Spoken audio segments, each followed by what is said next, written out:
pansin sa iyong mga kapaligiran.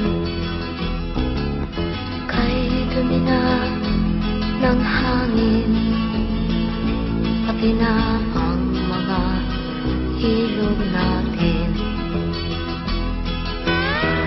Hindi nga masamang pagunlad at malayo-layo na rin ang ating narating.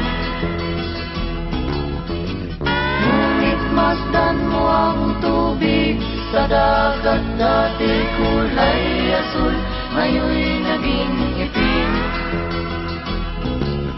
Ang mga duming ating ikinalat sa hangin, sa langit, huwag na nating paabutin.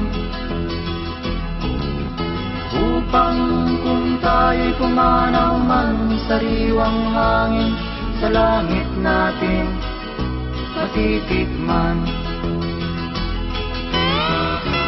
Mayroon lang akong hinihiling, sa aking pagpanaw sana ay tag-ulan.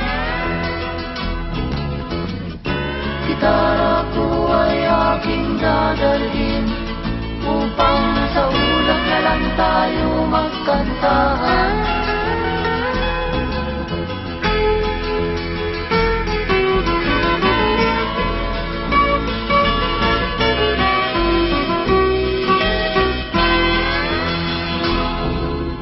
Ang mga bata ngayon lang isinilang, may hangin pa kayang matitikman.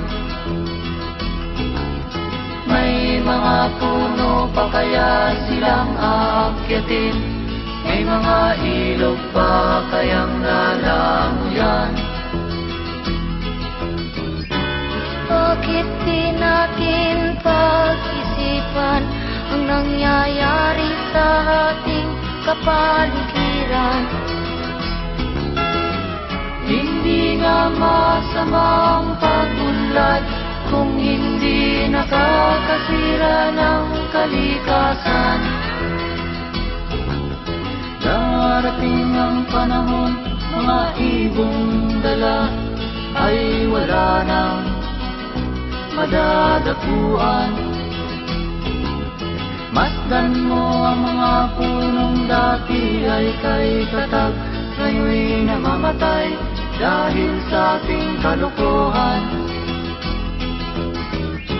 Lahat ng bagay na narito sa lupa, biyayang galing sa Diyos kahit nung ika'y wala pa.